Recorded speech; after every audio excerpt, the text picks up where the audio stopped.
Hey, everybody. I am glad you are here. I hope you are here because you took part in our just completed February webinars and my course.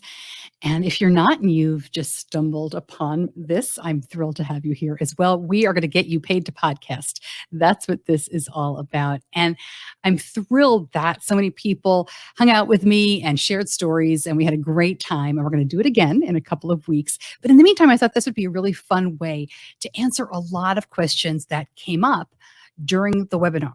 And feel free to comment as we go. I didn't announce I was doing this Facebook Live, so I'm not sure how many people are going to tune in first time around. But I'm here to answer questions if you've got them. But what I thought I would focus on, this was one of the top questions that came out of the webinar.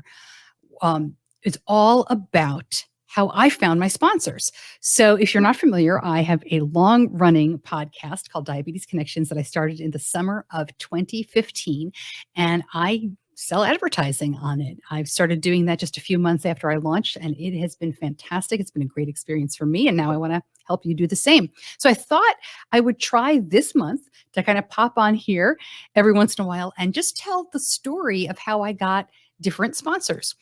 This one was interesting because the story I want to tell you about starts with one of the sponsors I had dumping me. They left.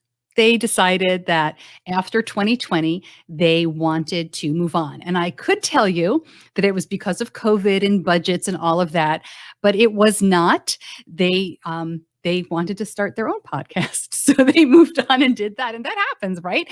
And we have a great relationship and I wish them all the best. And what are you going to do? But then I was like, oh, I got to find a new sponsor. And my sponsorships come from different organizations, different companies, but I talk to a lot of medical companies. And some of these bigger companies start their budget discussions and decisions, they start early. They're done for the following year by August, September, October sometimes. So I try to lock everything down by the middle of October if I can. I start reaching out to people in August every year for the following year. And this was the middle of fall. So I thought, oh, what am I going to do? So I jumped online for the next couple of days, and I'm an organic part of the diabetes community, I like to say, because my son has type 1 diabetes. My husband has type 2. I don't have diabetes, but I started blogging about my son's experience nearly 14 years ago because he was diagnosed 14 years ago, right before he turned 2. And so I'm part of that community. There are, people that I've followed for years. There are other podcasts that I listen to, all that stuff. So I started looking around to see what other companies in this category, and I will talk about category exclusivity another time. But, I wanted to find another company that fit the bill and wouldn't compete with my existing sponsors that were already on board. And I noticed that there were a couple of companies that I hadn't seen advertising in a while that had partnered with some Instagram influencers. So I reached out to both. And I said, hey, I've got this podcast. I have a terrific audience. You should advertise with me. And both of them responded, which made me a little bit nervous, but I know the drill after all this time. You've got to keep putting it out there until somebody says yes. So I put it out there to both of them and never heard back from one company. And the other one jumped on a call and we had a done deal. I think it was less than 2 weeks. It was amazingly fast. It was great timing, on my part because they were ready. They didn't know about me, but they knew they were looking for new places in the diabetes community to be seen. So, what's the lesson there?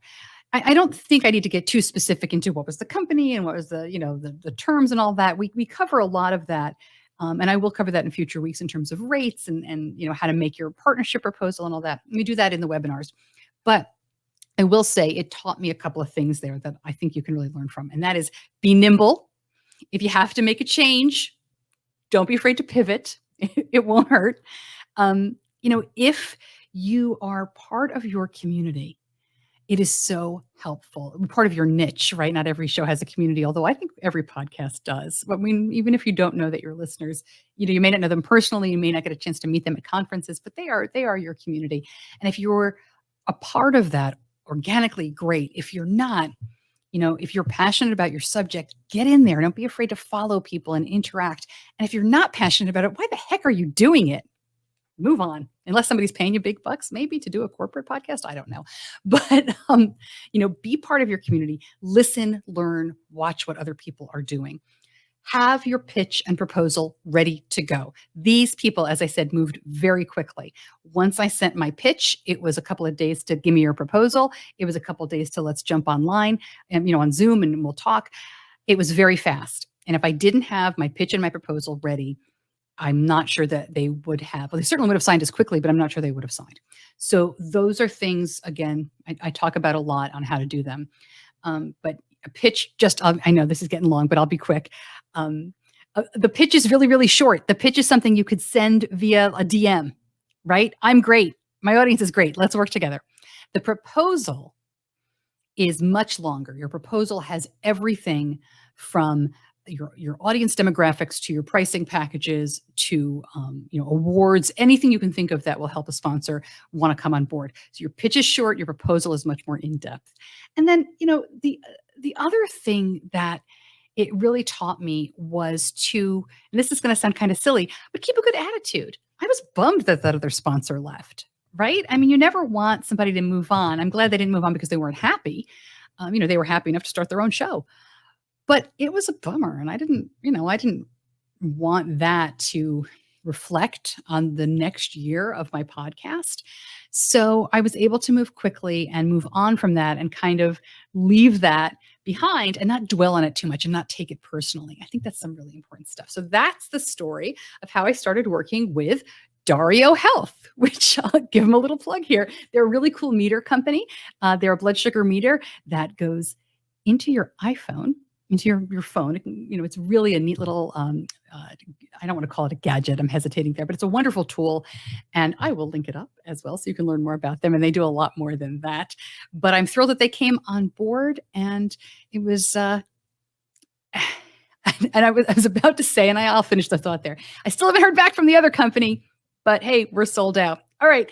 Please check out more information. I will put in the comments.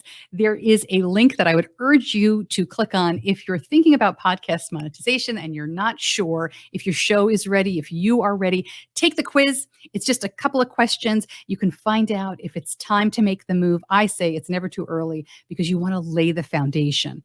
Right? When you launch, you're not going to get advertisers right out of the gate, but you want to start thinking about this so that if monetization is something you want to pursue down the road, that you are ready and not redoing things when it comes time. So take the quiz and I will see you next time.